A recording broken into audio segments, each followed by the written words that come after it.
Okay, so last time we just discussed some issues about the multinomial uh, multinomial logistic regression. In fact, in the real world, sometimes we have to deal with more complicated issues. But to be honest, multinomial logistic regression is a more complicated model to interpret because most of the time it will be difficult for students to interpret the results.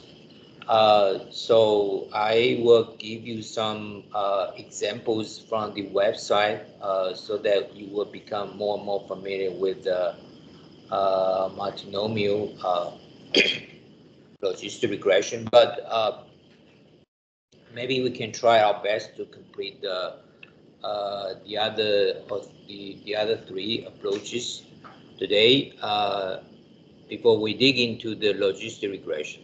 Okay, because most of the time we will apply the logistic regression a lot more than the other approaches. Okay, the other three approaches outlined here.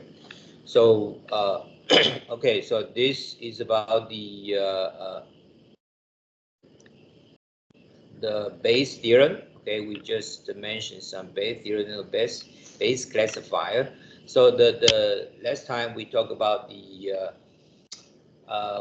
try to use some softmax coding, okay, to deal with the multinomial logistic regression. Okay, so this may be a little bit difficult, but I just need you to know that, okay, based on the codings, we can easily uh,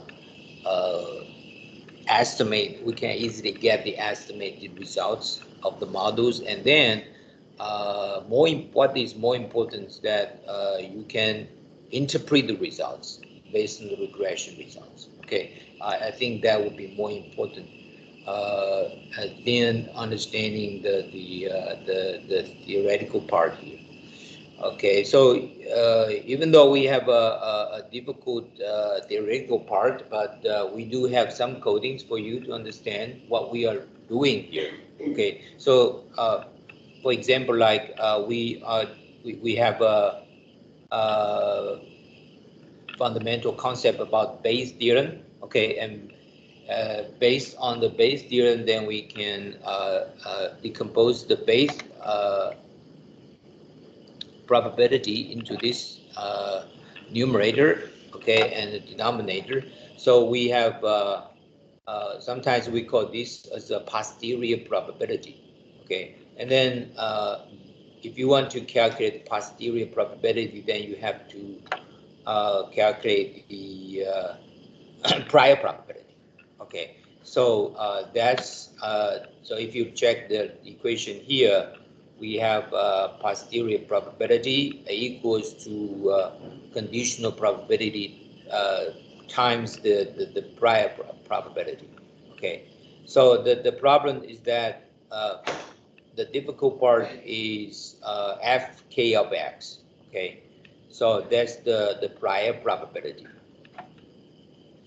So last time we mentioned that, okay, so estimating the density function of fk of x is much more challenging. Okay, so we have to, if we want to estimate fk of x, we typically have to make some simplifying assumptions. Okay, so that's the difficult part here. So if we can find a way to estimate fk of x, then we can plug into this equation. Okay, so the problem lies in how to estimate fk of x here. Okay, so here comes the classifier. We call this as a linear discriminant analysis. Okay, so here we are assuming that fk of x is normal. Okay, and based on this normal density, then we can plug into the equation, and then finally we can calculate the prior posterior probability. okay, which is pk of x, and equals to the normal density in the numerator and the denominator. Okay, you can see this is just the probability of pi. Okay, so it's not that difficult in this case. And finally, we can transform the equation by taking the logs of 4.17, and then you will see, okay, we have a delta k of x.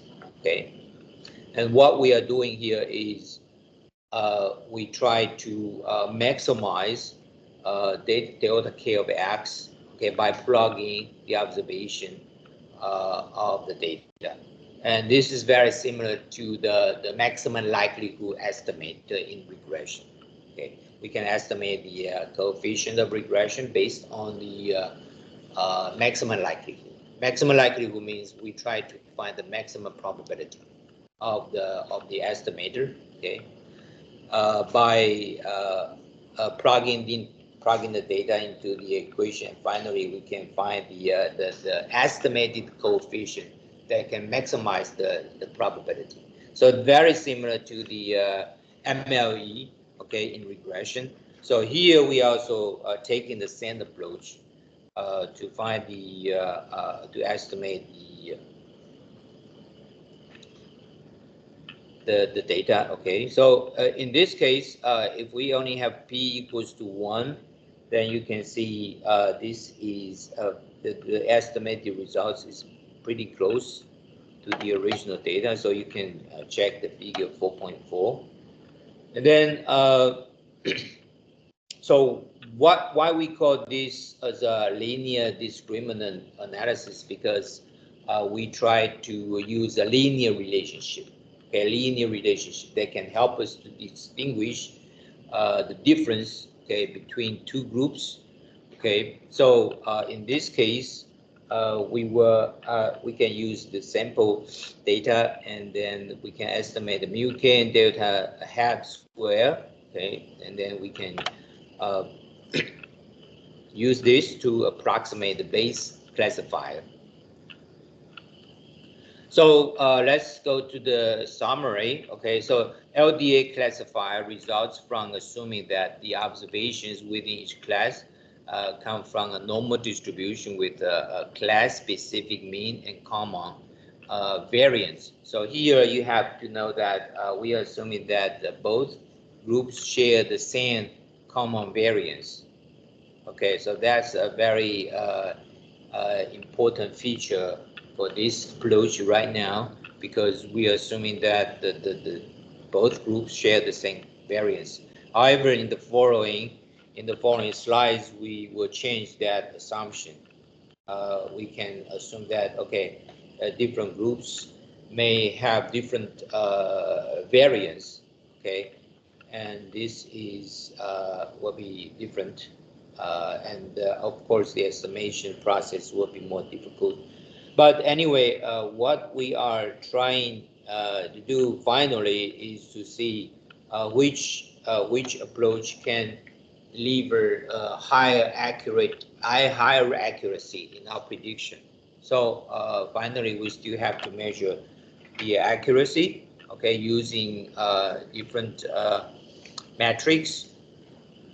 Okay, so the most commonly discussed case is the default case. Okay, so most of the time we will use the default data as an example to implement the models here.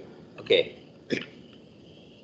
so the example here is we want to partition data based on the class probability. For example, find the x for which the probability of, okay, probability of default equals x greater than default equals to no. Okay. Okay, so logistic regression, we made no assumptions about x. Okay, so here you can see we have a very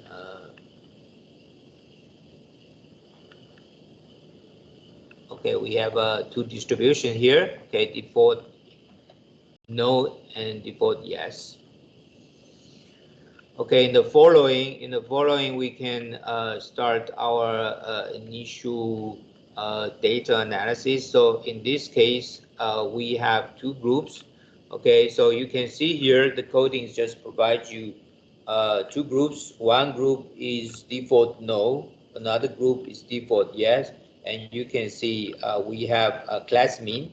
Okay, that is the balance mean for default no and the balance mean for default yes. Okay, and then you can also see we have a class prior. Okay, so what is that mean? Okay, that the class prior is the class size divided by the sum of class size. Okay, so that you can see we have a class prior here. Okay, so this is how we calculate here. And then you can see because we're assuming that the both groups share the same sigma square. So you can see here sigma 2, both groups has the same square. Okay, so you can see the number is 205318 for the default no, and the same number for default yes. So that's the original assumption here. So you can see from the coding we are constructing the prior the base classifier, okay, based on the theoretical equation here. Okay, but if you so based on this we can follow we can calculate the following. So how do we predict with LDA? So what we are trying to do is, okay, because now we only have two outcomes, okay, y equals to 1 or y equals to 0. So what we are doing is that, okay, we try to find the marginal value, okay, that equates this equation, that can equals this equation. Make these two equations to be equal to each other. So we can, what we are doing here is we can just generate the formulas here, run this equation. So if we want to implement this in our codings, then we have to write these codings. Okay, so this is very similar to the MLE, okay, in regression, but if you are not familiar with this process, okay, it's not that important because you have, what I mean is that, okay, if you want to dig into the codings, then you can see here what we are doing here is we are assuming that the normal density, okay, and we have scale balance, okay, scale balance, normal density here, and we also have the second part. This is the prior probability. Okay, so you can see here, f1 log f1 of x plus log pi 1. Okay, so pi 1 is the prior probability, and log f1 of x is the normal density function. Okay, so this is just what we learned from the previous slides here. You can see here. Okay, so this is what we are doing. We are trying to calculate the f1 of k, f1 of x. Okay. Okay, so after these complicated codings here, and finally we can calculate the results. Okay. Okay, in the sorry, I didn't post the slides, output of slides here, but I will show you later. But what we like to know more is that if we have more than one predictors, in other words, p greater than 1, okay, then we have to assume a multivariate Gaussian distribution. So in this case, f function of x, okay, then it will become this formula. Okay, so you can see we have a sigma. Okay, sigma, the sigma is both phase. So this implies that we have a multivariate Gaussian distribution. Okay, so this is another way to accommodate for more than one predictors, which is p greater than one. So in the following, you can check the assumption here. We assuming that okay, the observations are coming from the kth classes. Okay, and these observations are drawn from a multivariate Gaussian distribution. And the mu k is a class-specific mean vector, and sigma is a covariance matrix that is common to all k classes. So here you must know that we are assuming similar uh, uh, uh, cases, okay, which means we are assuming the same covariance matrix apply common to all k classes, okay. So this is just extended example of the previous cases where p equals to 1. Okay, so by following this formula and the formulation here, and then we can finally we can also calculate the results here. And the following is example here. We can perform LDA on the data in order to predict whether default or not an individual will default on the basis of credit card balance and student status. So now you can see we have two predictors now. The default, okay, tilde followed by the balance, okay, and the student status.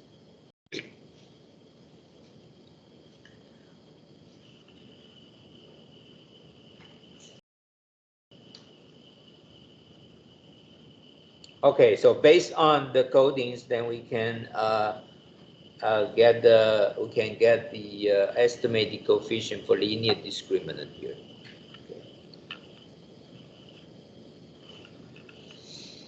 Okay.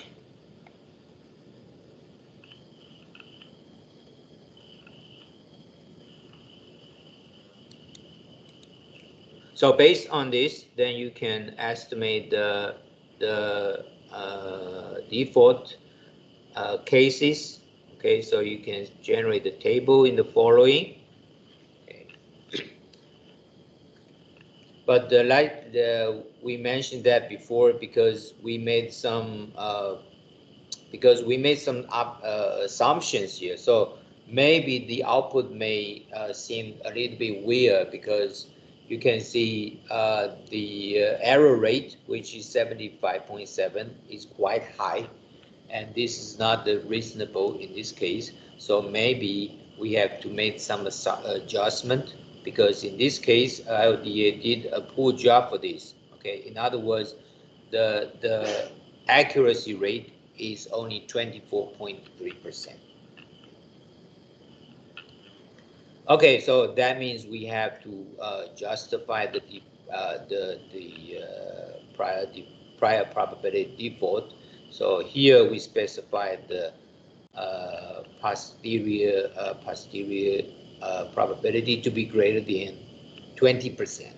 Okay, so in this case, the precisions can be improved to 58.5%. Okay. In the following, we are considering more complicated issues here because we no longer assuming the same covariance metrics applied to all classes in our data. Okay, so in this case, we're assuming different covariance metrics applied to different classes in our data. So we need to use quadratic discriminant analysis. We call this QDA. So what's the difference between QDA and LDA? QDA needs to estimate a lot more parameters than LDA. And however, LDA is much less flexible classifier than QDA. Okay, so there's a trade-off between these two approaches. So if LDA assumption that K classes share common covariance matrix is badly off, then LDA can suffer from high bias. So in the beginning, you still have to analyze the data. Okay, you have to do some data analysis and to make sure that these K classes share different covariance. Okay, but this is just for your reference. Okay, finally we have some features for you to select which model you should follow. Okay, so I will skip this. And down here are just some recommendation. Okay, roughly speaking, LDA tends to be a better bet than QDA if there are relatively few training observations. So reducing variance is crucial. Okay, so this is the advantage of LDA. In contrast, QDA is recommended if the training set is very large. Okay, so that the variance of the classifier is not a major concern, or if the assumption of common covariance metric for K class is clearly untenable. So this is just for your reference. Okay. Okay, so in the following we have some figures showing the difference between QDA and LDA. So you can read this by yourself.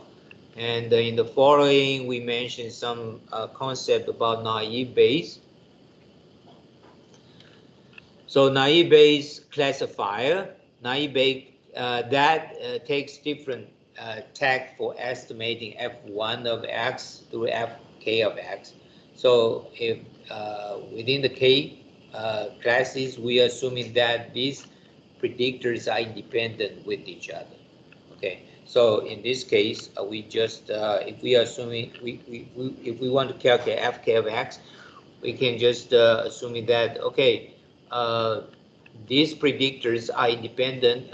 These predictors are independent from each other, so we can just assuming that the density function of fk of x is just the multiplication of these independent distribution. So that's why we call this as a naive Bayes, because of this simplified assumption. Okay. Okay, in the following, there are some discussion about the naive Bayes. Okay, because you can check that you can see the second point. This assumption is made for convenience. Okay, if you want to say if you want to generate the results for convenience, then you can just apply naive Bayes to your data. Okay, but of course, naive Bayes may introduce some bias, but it can reduce the variance. Okay, leading to a classifier that works quite well in practice as a result of bias variance trade-off. So this may be treated as a good way in our data estimation here. Okay, so this is just for your reference here. So down here are just some mathematical formulation of the naive Bayes.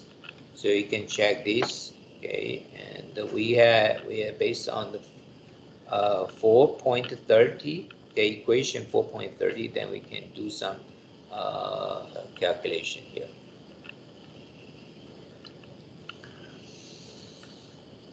Okay, so down here, there are some examples here.